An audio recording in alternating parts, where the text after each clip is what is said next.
religião na prática. A parábola do bom samaritano, a religião na prática. Vamos ler a palavra do Senhor? Abra sua Bíblia em Lucas capítulo 10, 25 a 37.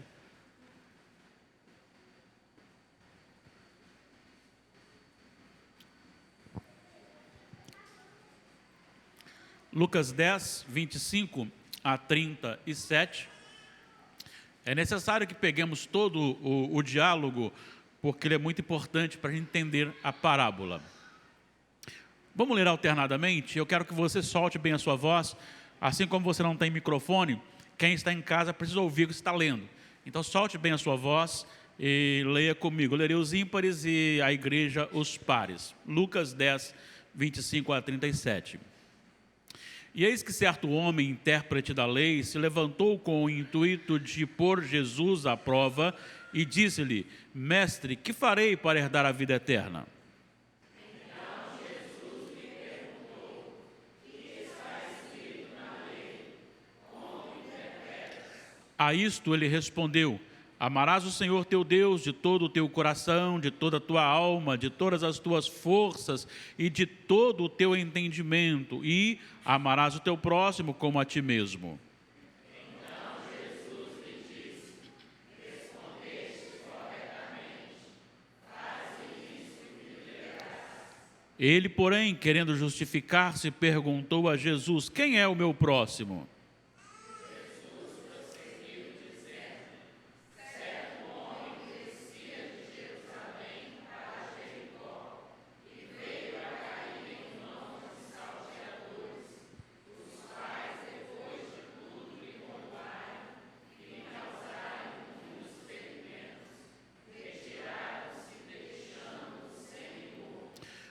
Casualmente, descia um sacerdote por aquele mesmo caminho e, vendo-o, passou de largo.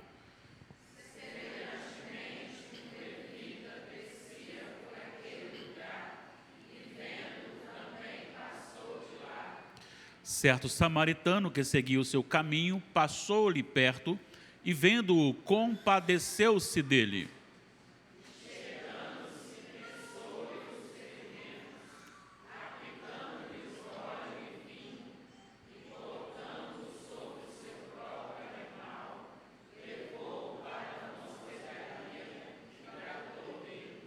No dia seguinte, tirou 2 denários e os entregou ao hospedeiro, dizendo: Cuida deste homem, e se alguma coisa gastares a mais, eu te indenizarei quando voltar.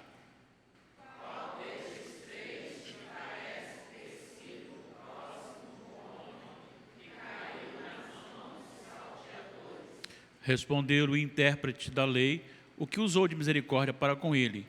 Então lhe disse: Vai e procede tu de igual modo.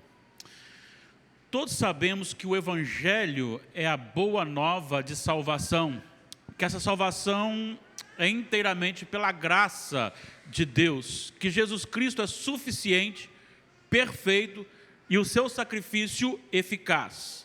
Sabemos também que o Espírito Santo nos transforma, condicionando o nosso coração à prática do amor. Deus é o centro do nosso amor, que se estende ao nosso próximo. Veremos hoje ou a parábola do bom samaritano, ou a religião na prática. Qual o tema que você quiser escolher. E o meu desejo é que o Espírito Santo nos conduza no estudo desta parábola, lembrando que você pode participar, você pode perguntar e pode contribuir. Algumas coisas importantes para a gente entender a parábola, para a gente entender a parábola, a gente precisa entender o diálogo. Esse diálogo entre este homem e Jesus, vamos lembrar que este homem era um doutor da lei, um homem que estudava e que tinha muito conhecimento referente à lei de Deus. Esse diálogo, ele é composto de 8 falas que se dividem em 2 tempos. E este debate tem uma estrutura muito interessante.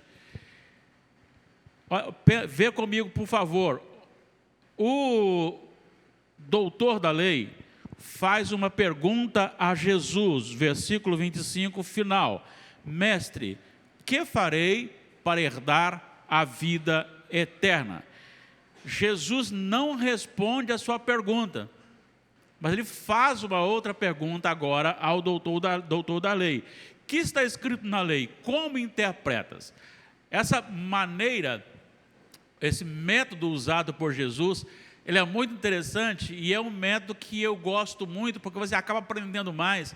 É quando você é levado por aquele que está conduzindo a sua própria resposta dentro daquilo que você perguntou. Então ele faz uma pergunta, Jesus repete ou devolve-lhe uma outra pergunta: o que está escrito na lei? Como interpretas? Ele responde a Jesus dizendo: amarás o Senhor teu Deus sobre todas as coisas e ao próximo como e o teu próximo como a ti mesmo. E aí Jesus agora responde ele. Olha o que ele diz aqui no versículo 28, respondeste corretamente, faze isso e viverás. Então olha só a estrutura.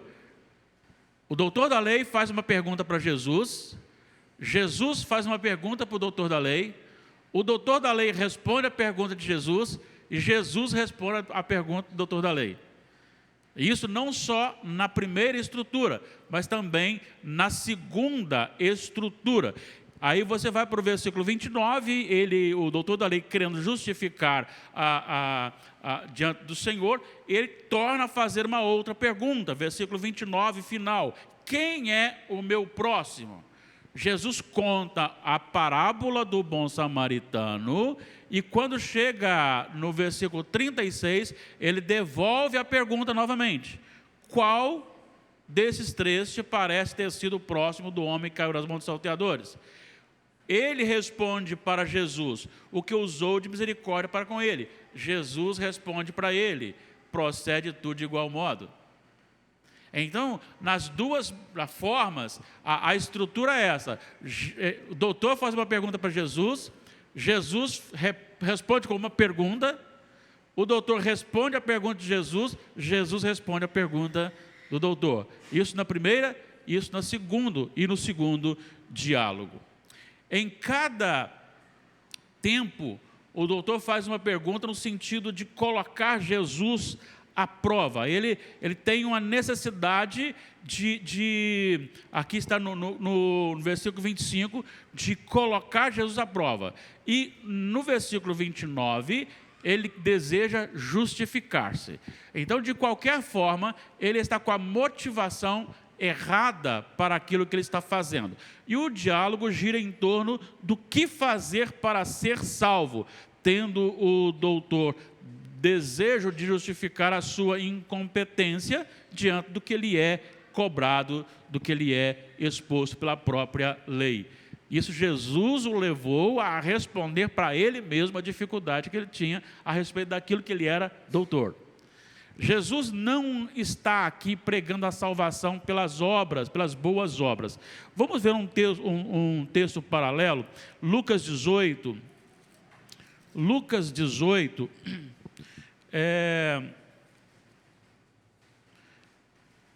versículo 18 em diante, aparece aqui esse jovem rico.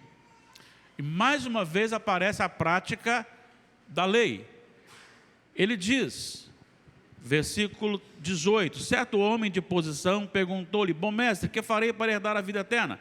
Respondeu-lhe Jesus: por que me chamas bom? Ninguém é bom senão um que é Deus. Sabe os mandamentos: não adulterarás, não matarás, não furtarás, não dirás falso testemunho, honra teu pai e a tua mãe. Replicou-lhe ele: tudo isso tenho observado desde a minha juventude. Ouvindo-o Jesus, disse-lhe: uma coisa ainda te falta, vende tudo o que tens, dá aos pobres, e terás um tesouro no céu, depois vem e segue-me. Mas o jovem, ouvindo essas palavras, ficou muito triste, porque era riquíssimo. Mais uma vez você vê uma questão da busca pela lei para alcançar a vida eterna. Mas dentro deste contexto, Jesus aponta para ele que o cumprimento da lei é muito mais do que uma literalidade de 10 exigências. E aí, quando você retorna no resumo dado pelo doutor da lei, Qual é o resumo mesmo, enquanto tomo minha água? Quem se lembra? O doutor da lei disse o que para Jesus? Esse é o jovem, né? Mas voltando lá no bom samaritano. O que ele disse? Quando Jesus falou assim, o que a lei diz? Como é que você interpreta? O que ele disse? Amar a Deus, aí fala, toda força. Aí eu coloco resumidamente, sobre todas as coisas. E amar ao próximo como a mim mesmo. Quando você pensa nessas duas expressões, essas duas sentenças, ela abrange muito mais do que um relacionamento com Deus em algumas palavras de obediência e com o próximo também. E amar a Deus sobre todas as coisas é algo que nós nunca alcançaremos. Amar o próximo como a nós mesmos é algo que nós também nunca alcançaremos. Porque isso envolve muito mais do que simplesmente uma atitude, um momento.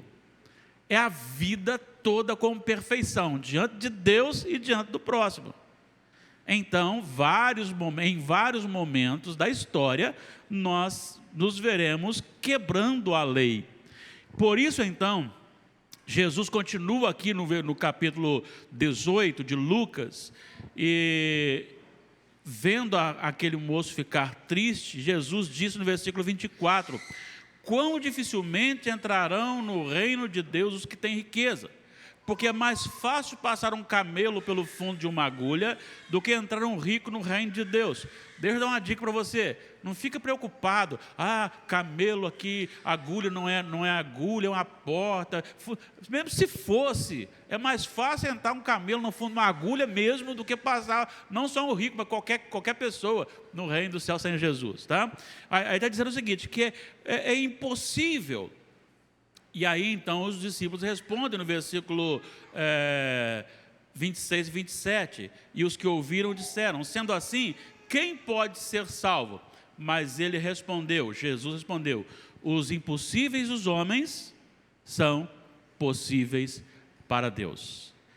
É dentro dessa visão que você entende a nossa salvação em detrimento da falta de possibilidade de cumprir a lei para alcançar a vida eterna. Amar a Deus sobre todas as coisas inclui minha vontade submissa à vontade de Deus. Enquanto nós cantávamos aqui, eu não me lembro, depois da oração também, na oração eu estava me lembrando, enquanto a Brenda, que orou, né? Enquanto a Brenda estava orando, eu me lembrei de Romanos 12, 1. Rogo-vos, pois, irmãos, pela misericórdia de Deus, que apresenteis o vosso corpo por sacrifício vivo, santo e agradável a Deus, que é o vosso culto racional. Apresentar o nosso corpo, a nossa vontade. A vontade nossa é submissa à vontade de Deus. Versículo 2 fala, não vos conformeis com esse século, mas transformai-vos pela renovação da vossa mente, para que experimenteis qual seja a boa, agradável e perfeita vontade de Deus. Então, amar a Deus sobre todas as coisas, primeiro, é amar a Deus sobre minha própria vontade.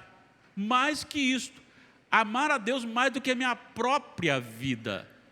Mais do que a minha própria vida. Quem se lembra o que disse Davi, eu acho que é no Salmo 63, a tua graça é melhor que a vida. A tua graça é melhor que a vida. Amar o próximo como a mim mesmo é...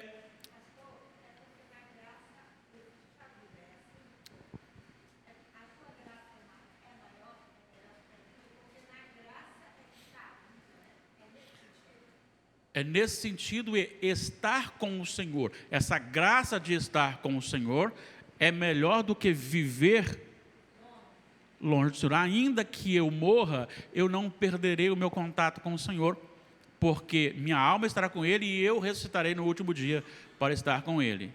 Então, a tua graça é melhor que a vida, do que a vida. Viver nessa intimidade com Deus é melhor do que ter qualquer tipo de vida fora da presença do Senhor. E esta graça que nos faz voltar a Ele, que pela lei nós não conseguimos, mesmo no Antigo Testamento. Mesmo no Antigo Testamento. Já percebeu que nós fazemos de tudo para o nosso próprio bem? Ah, fazemos. Nós sentamos num veículo e acertamos a poltrona para ficar bem do nosso jeito.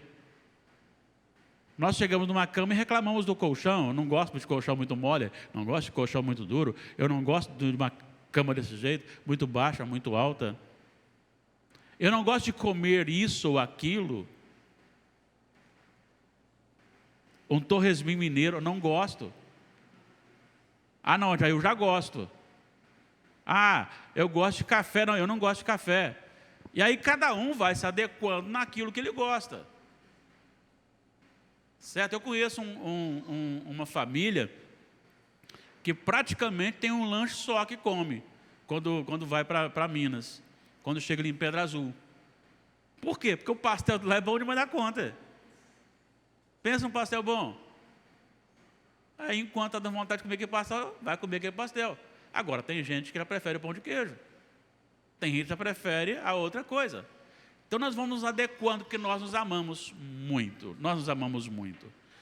E a ordem é amar o próximo como nós nos amamos. Significa que eu preciso tratar o meu próximo, cuidar do meu próximo, da mesma forma que me interessa comigo. Ou seja, eu deveria me preocupar quando alguém se assenta no banco do carona e diz, o banco está legal para você? Chegar lá na lanchonete e dizer, escuta, o que você quer? Você gosta de quê? A gente deveria se preocupar, porque é assim que nós fazemos conosco. E claro, eu estou dando aqui exemplos simplórios, né? Mas para que a gente possa entender, cuidar bem do nosso próximo. A lei exige uma conduta perfeita em tudo com relação a Deus, de total submissão e um amor intenso para com o próximo, do modo como nós nos amamos a nós mesmos. É isso que a lei exige. As duas sentenças implicam ou abrangem o todo de tudo na vida. Tudo diz respeito ao modo como nos amamos a Deus e ao próximo. É só você observar a sua vida como você está vivendo. Nós somos conscientizados e preparados espiritualmente para buscar e cumprir a lei de Deus. Não para sermos salvos, mas para sermos salvos em Cristo Jesus. Ou seja, não simplesmente uma questão relacionada de, para não ser isso. Mas é colocado em Cristo. E vivendo em Cristo, desenvolve-se aquilo que Cristo determinou. As ações dramáticas dos envolvidos dessa parábola são bastante interessantes. Nós temos aqui, vamos lá, quem se lembra? Quais são os personagens da parábola? Pode falar. O intérprete da lei.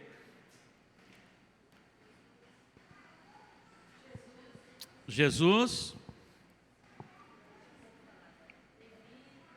Oi? Os salteadores. Aquele homem caiu na mão dos salteadores. Um sacerdote, um levita e um samaritano. Eu vou pegar então, vamos deixar o doutor da lei, porque ele está ouvindo a palestra. Vamos pegar somente os envolvidos na cena da parábola. Vejam bem, os três primeiros, ou seja, os salteadores, o sacerdote e o levita, eles podem ser definidos com três verbos: vir, fazer e ir. Os salteadores vieram até aquele moço, espancaram, tomaram seu dinheiro e foram. O sacerdote e o levita vieram, passaram de largo e foram. No entanto, o samaritano não. O samaritano foi o único que quebrou essa lógica. Ele veio, ele parou, compadeceu-se, cuidou, colocou no seu animal, levou para um tratamento, pagou o tratamento e ainda disse que podia gastar mais se fosse necessário. Então eu descrevi aqui algumas coisas. Por exemplo, os salteadores roubou-lhe o dinheiro. O samaritano fez o quê? Deu-lhe dinheiro. O sacerdote, e aí eu estou embasado num homem que viveu mais de 20 anos no Oriente Médio, principalmente naquela questão religiosa aí, e um estudioso da área, ele diz que pode-se afirmar claramente que aquele sacerdote estava a cavalo, ele não estava a pé. Então, partindo desse princípio, se ele estivesse a cavalo, o sacerdote, ele passou a cavalo, o samaritano fez o quê? Desceu do cavalo e fez o quê? Usou o cavalo em benefício do socorrer o homem. O levita precisava pelo menos de prestar os primeiros socorros, mas não prestou. O samaritano não só prestou os primeiros, como levou para um local para ser cuidado. É desta forma que Jesus aplica agora algumas coisas importantes dentro da parábola. Por que Jesus usou um samaritano para fazer isso? Na história.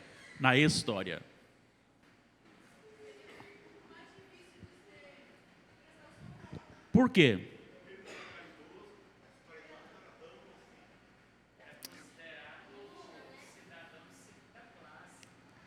Cidadão de segunda classe.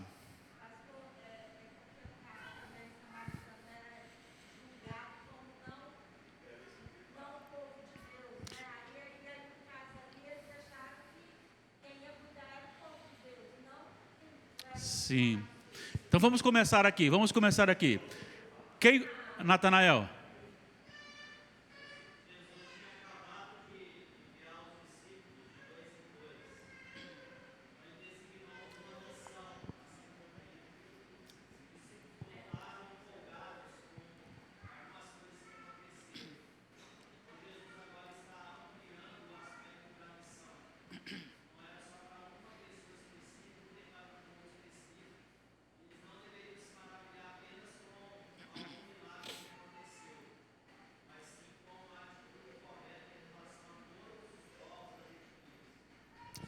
Muito bem, eu vou reforçar essa sua contribuição mais no final, dentro das aplicações, dentro dessa linha da visão da parábola. Então, até chegarmos lá, vamos então dentro aqui. Quem eram os samaritanos? Quem foi Salomão? Isso aqui é terrível, ó. Pessoal, está passando. Filho de Davi, rei. Qual rei ele foi? Primeiro, segundo, terceiro ou quarto? Terceiro rei de Israel. Saul, Davi, Salomão.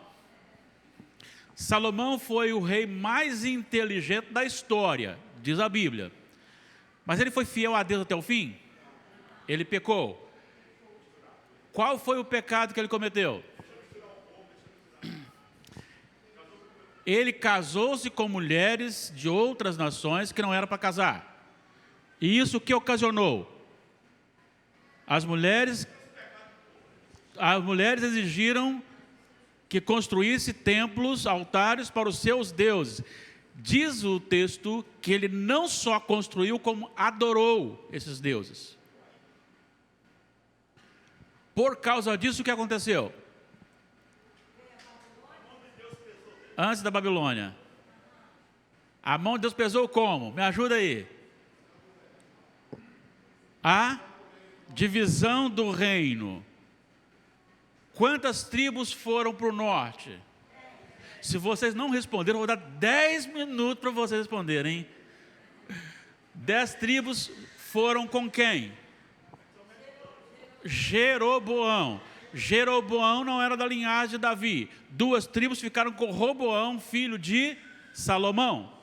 Certo? Para segurar o povo no norte, o que Jeroboão fez? Bezerros de ouro para adoração, levando o povo à idolatria. Por causa de tudo isto, em 722, a Assíria vem e toma o reino do norte. A capital, Samaria, tiraram todos os habitantes e os assírios assumiram Samaria. Deus puniu o povo, e aí eles trouxeram sacerdotes israelitas de volta para Samaria. A mistura de judeus com assírios e outras nações criou um povo misto, que não era genuinamente judeu. Então a primeira questão é, já romperam o laço conosco e agora se misturaram com outras nações. Estão se tornando cada vez um povo amaldiçoado.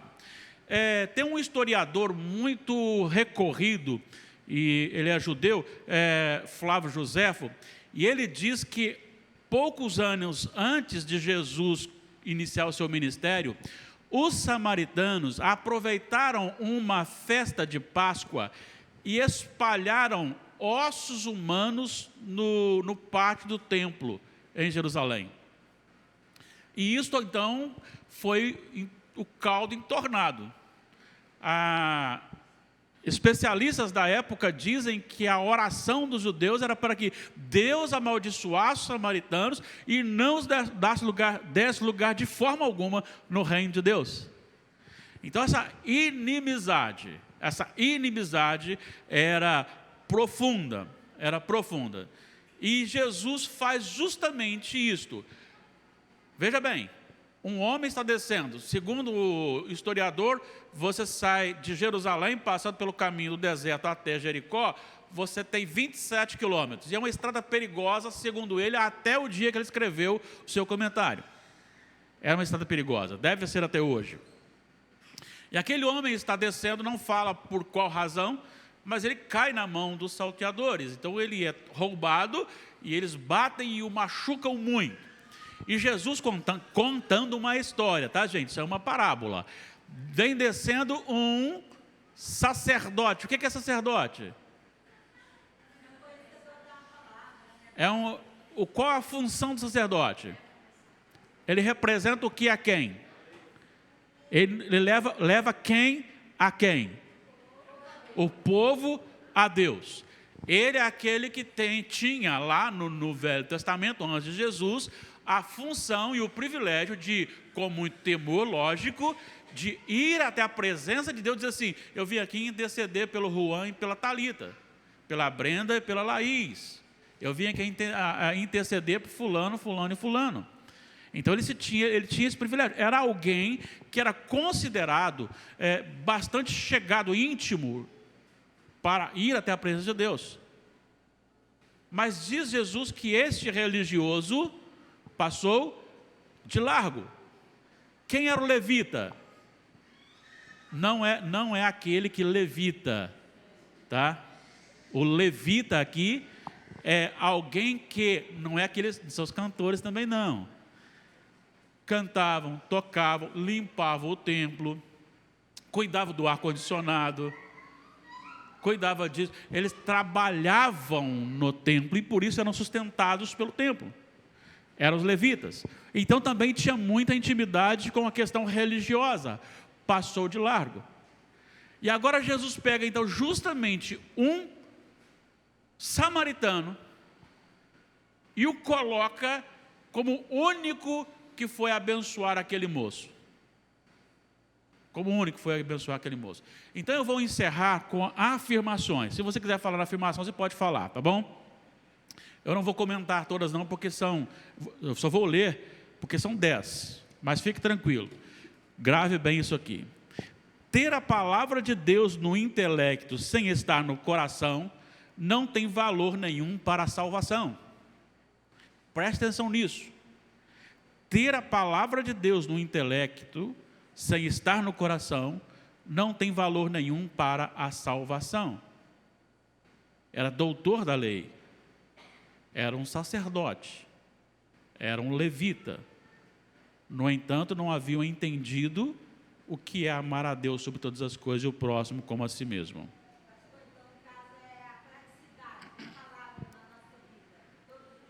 Eu posso saber tudo de Deus, tudo da Bíblia, mas se ela não estiver em meu coração, na prática, não tem valor nenhum. Não tem valor nenhum. É isso que Jesus está mostrando para aquele doutor da lei. Fazer coisas certas com intenções erradas é fazer tudo errado. É por isso que eu tenho muito medo, embora eu saiba que há também uma necessidade, o que postar, o que não postar, qual a motivação de postar. A gente precisa ter esse cuidado, porque você pode fazer uma coisa certa com a motivação errada. E se fizer a coisa certa com a motivação errada, você está fazendo tudo errado. Vou citar um exemplo aqui. Quando Jesus olha para aqueles que estavam enviando suas ofertas e dízimos para o gasofilácio, e diz que muitos ricos depositavam valores altos. Uma mulher pegou e depositou 2 moedinhas, seriam centavos. E Jesus disse, ela deu mais do que os outros. Por quê? Porque ela deu do que ela tinha para o seu sustento. Não é que os outros não pudessem dar, fizeram errado, não é isso não. Mas a motivação, será que os outros estavam dando também do que? Não, estavam dando o que tinham sobrado. Ela não, era para ela comer, era para ela viver, ela pegou e entregou. Então a motivação faz toda a diferença. Terceiro, a régua que mede nossa autojustificação tem um padrão alto demais e torna impossível o seu cumprimento. Por quê? Porque não é só a lei, não são apenas palavras ou ordens. Ela tem espírito. É por isso que Jesus escreve, ou senta e fala, o Sermão da Montanha. É por isso que ele diz assim, não matarás. Vocês estão dizendo, não matarás. Eu, porém, vos digo, quem falar mal do outro, quem maltratar o outro, está pecando, está matando. Não adulterarás. Não é só o ato consumado. Então ele vai mostrando que a lei tem um espírito, então é impossível. Por isso Paulo só pode ser inspirado mesmo, não tem outra maneira. Romanos 7, ele fala, eu não teria conhecido o pecado se a lei não dissesse o quê? Não furtarás? Não, a lei diz isso também, mas não foi isso que Paulo usou. Se a lei não dissesse, não cobiçarás. Porque a cobiça é algo que você não vê no coração do outro. O furto você pode ver. O assassinato você pode ver. O adultério você pode ver. Tomar o nome de Deus em vão você pode ver. Mas aquilo que está só seu, lá no fundo do seu coração, ninguém sabe, a não ser você e Deus. Por isso ele usa essa questão. O padrão ético estabelecido é continuado como estilo de vida dos que são salvos.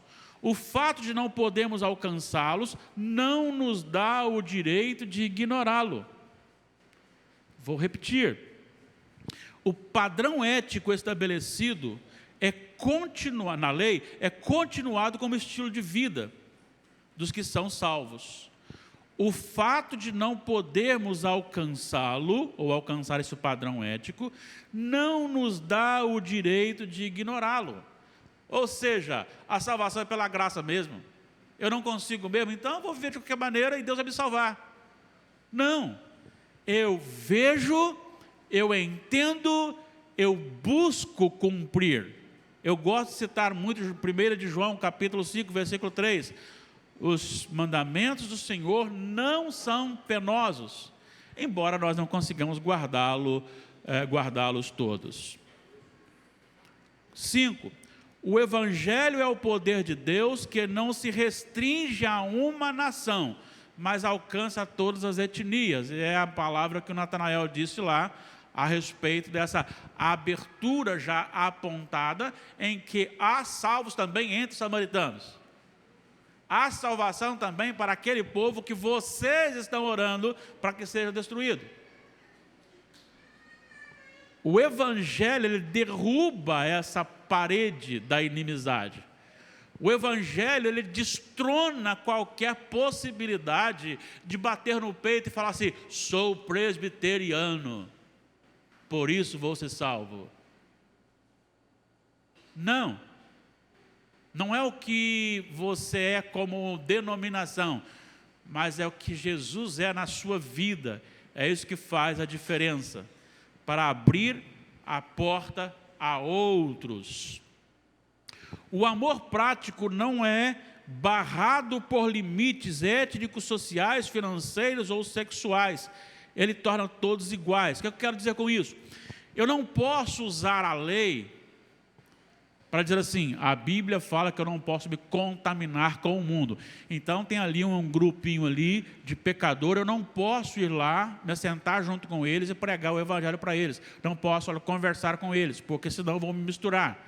Eu não posso usar a lei quando fala que eu não posso manter amizade com o mundo para não ir ao mundo pregar o evangelho. Talvez a justificativa buscada por esse doutor da lei fosse essa: eu vou tentar arrumar alguma coisa para dizer, eu só não faço isso porque a lei não deixa que eu faça. Talvez ele estivesse buscando uma justificativa na lei para não obedecer a palavra, mas o evangelho, nesta parábola contido, é justamente mostrando que ele abrange a todas as etnias. 7, o amor não é algo que não se possa ver. Isso aqui é muito bonito. Pois ele não permanece apenas no coração, antes estende-se ao próximo. O amor é como a luz. Você não pode escondê-la. Uma vez que você acende, ela vai iluminar, ela vai brilhar, ela vai mostrar. O amor, ele é isso no nosso coração. O amor não é algo para se ver, que não se possa ver. Se eu tenho amor no coração, o amor de Deus, automaticamente as pessoas verão que eu tenho amor, porque este amor de Deus na minha vida levará a ter amor pela outra pessoa, aquele que está próximo a mim. 8, qualquer pessoa, seja quem for, estando necessitado, este é o meu próximo. O amor faz. O amor faz. Isso aqui é tão sério que me leva à seguinte observação: alguém vem me fazer mal e por alguma razão, por uma defesa própria ou por alguém ter me defendido, ele é atacado e está necessitado urgentemente de um atendimento médico. Aí eu ligo 190 e 192, 192 é o SAMU? É, né? Aí eu ligo 190 e 192. Chamo os dois. Um para socorrer e o outro para prender. Aqui eu chamo o SAMU para cuidar dele, eu chamo. Tem que chamar. Ele, naquele momento, é o seu próximo, querendo ou não. Ele, naquele momento, é o seu próximo, querendo você ou não. Então, essa questão é bastante interessante, porque o amor, ele faz. E ele não faz porque o outro merece. É porque você ama. Você chamaria o SAMU para você? Mesmo que tivesse cometido um erro? Quer ver uma coisa? Você comete uma infração no trânsito. Se arrepende, o cara chega e vê, vai multar. Se você pudesse, você colocaria misericórdia no coração dele para não lhe multar? É mais ou menos assim, nós colocaríamos, né? Para nós colocaríamos, para os outros não, mas para nós colocaríamos. Então qualquer pessoa, seja quem for, estando necessitado, este é o nosso próximo, o amor faz. 9, não fazer o bem quando é necessário, presta atenção, não fazer o bem quando é necessário é fazer o mal. Não fazer o bem quando é necessário é fazer o mal. É muito mais do que você imagina a questão da lei, o amor a Deus, o amor ao próximo. Vir ao culto, 10º. Vir ao culto é um dever. Mas se isso não estender no dia a dia, não passará de uma religiosidade vazia. Eu não me lembro quem, porque eles atribuem a John Wesley, outros atribuem a outras pessoas, mas tem uma frase muito interessante. Ele diz o seguinte: eu posso ler a Bíblia todos os dias, orar todos os dias, ir na igreja todos os dias, eu posso fazer o bem para um, fazer o bem para outro, fazer o bem para outro. Se eu não nascer de novo, estou perdido. E o nascer de novo é ser colocado neste relacionamento acima das diferenças. O que Jesus está ensinando é que a religião prática, ela não olha os méritos, mas ela atende a todos. E o Evangelho alcança a todas as etnias. E essa é a nossa alegria, porque se não fosse assim, nós não estaríamos salvos, porque somos considerados gentios. Tem mais alguma coisa para a parábola que você quer falar? Porque chegamos ao fim. Naquela hora que o senhor falou, o sacerdote passou, o outro parou. Não, o sacerdote passou de largo, o levita passou de largo. Mas aquele homem caiu, foi pelos ladrões. Aí você foi fazendo a diferença. Eu fiquei pensando, Deus fez por nós, né? Sim. Enquanto a gente trata, assim, da nossa forma humana, pela nossa natureza pecadora, mostra aí que o bom samaritano, no caso ali, não estou falando que é o caso do bom samaritano ser Deus. Agiu como Jesus. Jesus? Sim, com certeza. A graça de Deus nos alcançou. Sim, com certeza. Boa contribuição. Mais alguém?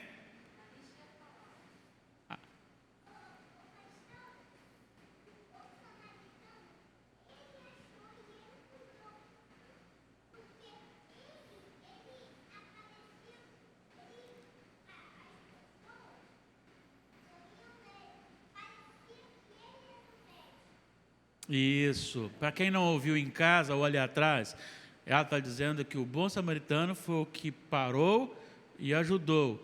E que de todo o cuidado dele parecia o médico, não é isso? Parecia um médico. Então a Alice está contribuindo aqui, a Liz está contribuindo aqui com esta, concluindo aqui o nosso estudo, né? Nosso estudo. Que bênção, né? Sabe, eu amo essa igreja porque essa igreja, ela tem desde bebê no ventre, duas, até pessoas jovens mais experimentadas, né? E daqui uns dias está aí também, né? Graças a Deus. Que bom. Deus abençoe, Elis. Muito jóia. Vamos encerrar então?